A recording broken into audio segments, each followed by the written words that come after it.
welcome to Bradford City v Salford City match preview. Let me know your thoughts going into the game in the comments down below. Let me know your score predictions as well. We will be debuting this beautiful shirt on Saturday at the Peninsula. It's a weird stadium name, Peninsula. That's where we'll be debuting it. The new badge, it will be getting announced soon probably. The survey has just run out, so if you didn't vote, I was going to say it's your fault, but at the same time, I think City could have again made it more clear. I said when I was reacting to the new badge, which hasn't been made official yet because of the bad criticism, I did say that we could have done more to make the first survey more reachable to fans, because it went over my head. I didn't know about it. I knew about this one. But with this new survey, you'd think, well, they'll be putting it on the board at half time and before the game, and maybe making it on the tannoy, or just putting it on seats, or making it more recognisable to the fans that there's a survey for the new badge. If you don't like it, you can go on the club website, making it easy for fans to know about the new badge and how they can take the survey. I don't think they did that again this time. So obviously, I'll go into it more depth when we find more out about the new badge, if we do get one. I mean, even with this one, they've changed it a bit, and that we're probably indicating that they're definitely looking to do something with it. Anyway, we'll get into the preview. So Bradford City beat Stockport with the last game. That annoying defeat, because it was the first home defeat of the season. It slowed our progress down as well. But we'll see. It'll test the character of the players if we can beat Salford on Saturday, because it'll show that they can respond when they've lost, and it'll show that they have the character to bounce back. And we need to see that. I mean, already this season, there's been a few times when, well, we've obviously lost games this season, and we have bounced back. Why is this stopped working? Sorry about that, but obviously, things stopped working. It stopped working again. Right, sorry about that. I'm having technical difficulties. The last time we lost a league match was against Colchester, 1-0. And we bounced back with a win against Hartlepool away from home. So hopefully we can do that again. But we have gone back-to-back defeats in a row, home defeats as well. One was Football League Trophy. I do count these in the results, because Ryan Sparks said that we want to do well in that competition and other competitions this season, and so did Mark Hughes back in August. So I am going to count it.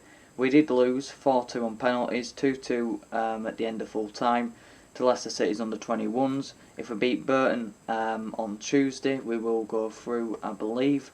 2-1 win against Harrogate Town, massive win for a morale thing, and to put that aside, the bogey team Harrogate thing, a good, mentally good win. And I'll get on later to the head-to-head when you'll see that Salford are quite the bogey team as well, so it'll be good to put that aside as well as the Harrogate one.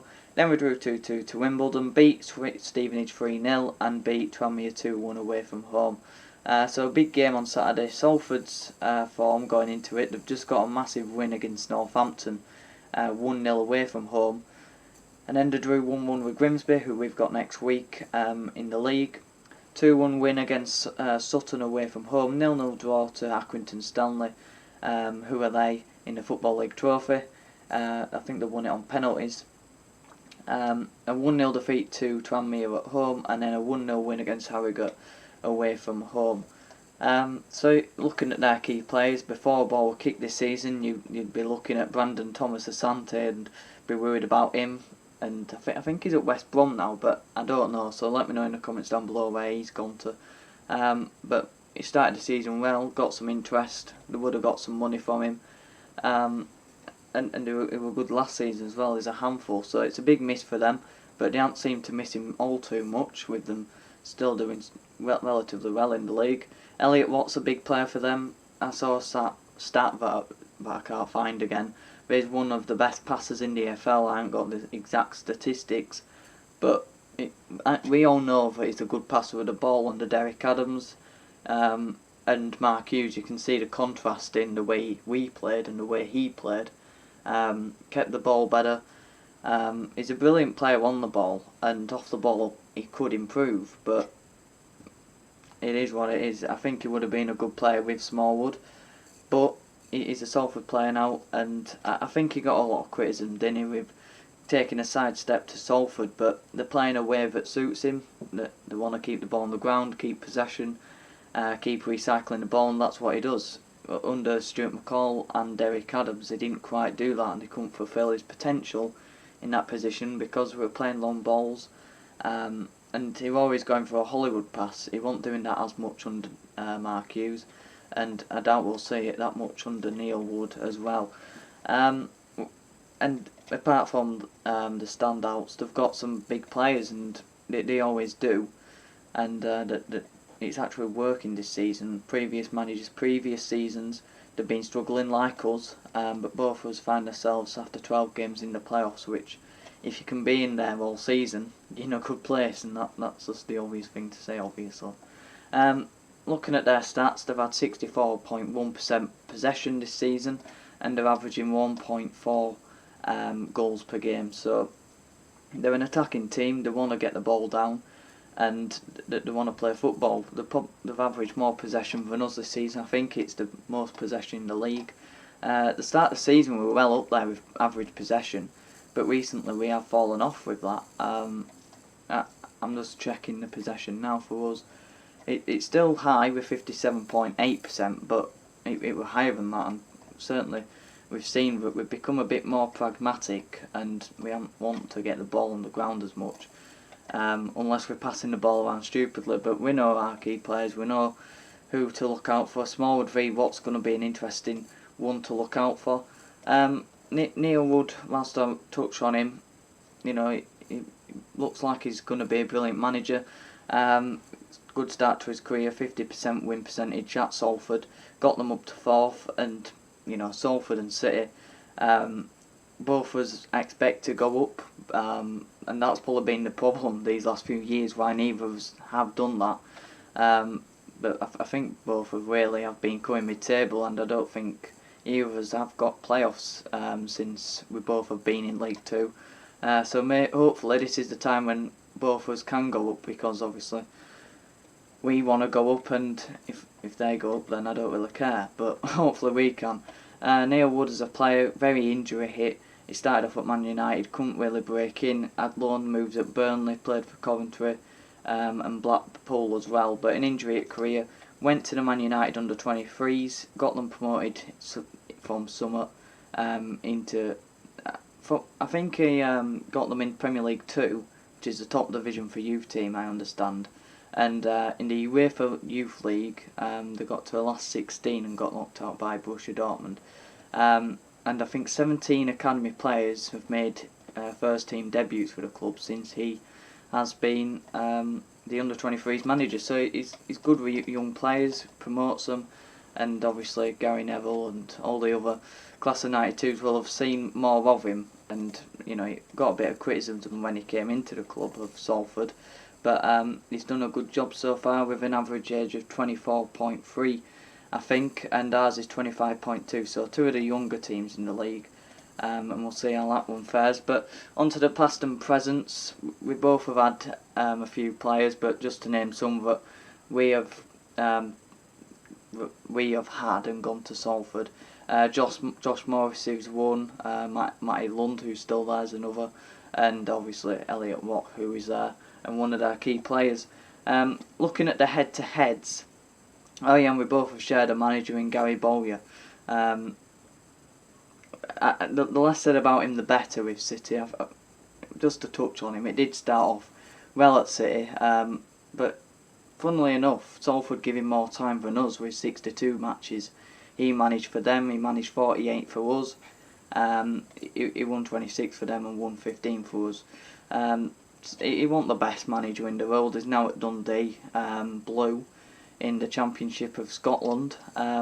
He's not doing a great job over there. I wouldn't say he's a good manager. I'd say he's more like Mr. Bean, really. I mean, that's him if you want to know. But yeah, Won't good for City. We both shared him. We both know what he's like.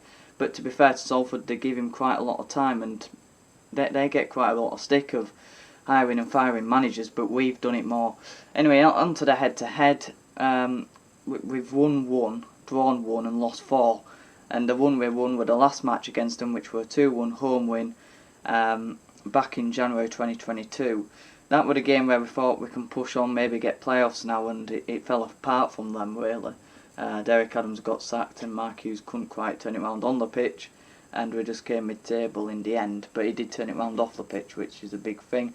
On to my 11 for the game on Saturday. I think maybe we could go 3-5-2, could go to a 3 at back. I've seen that floating round. If you would, it would get Critchlow, the senior, and Platt in the team, or maybe Songo goes in there. But then, you've got a dilemma with leaving some wingers out, and do you put Gilead as a left wing back then? I don't really want to play wing backs, and I don't really want us to go with that, but we'd be matching Salford as well. They'd probably play 3 at the back. But I would probably just keep with a 4-2-3-1, because we don't need to change something that ain't particularly broken yet. I think we probably need to have a clear understanding of how we're going to play for the full 90 minutes. First half of the last match we were too passive, too calm with the ball at our feet, and then in the second half we were too direct. So we need a clear approach of how we're going to go into the game, and we need to execute the game plan. We need a game plan. We didn't have one last match, and that's why we lost, unfortunately. But I'd go 4-2-3-1, Lewis in goal, Halliday or Hendry. I'd go Hendry just so Halliday knows that he needs to up his performance. Platt and Odesina, I'd just give Odesina another game. If he doesn't have a good game today, then Critchlow comes in. I think just to drop him for one bad game is a bit thing, but anyone could play in that other position. Platt's nailed down, but Songo could come in, Critchlow could come in. Take your pick really, either or. Folds in left back, who's quite solid recently. I don't see how Rideout comes back in the team. Gilead and Smallwood in midfield, and then you could go for anyone in the front 3. I think Banks is still injured, Walker's still injured, and Dangol could be out.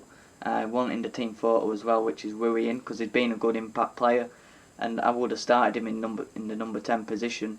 So you'd probably go Chapman, Pereira and Wright again, but they can play anywhere around that front 3. Does Jake Young deserve to play? He hasn't been in the team for quite some time, done well in a few games, and then Andy Cook up top. So let me know your thoughts on the match in the comments down below. Going into the match in the comments down below, and I'll see you for the match reaction. Have a good one.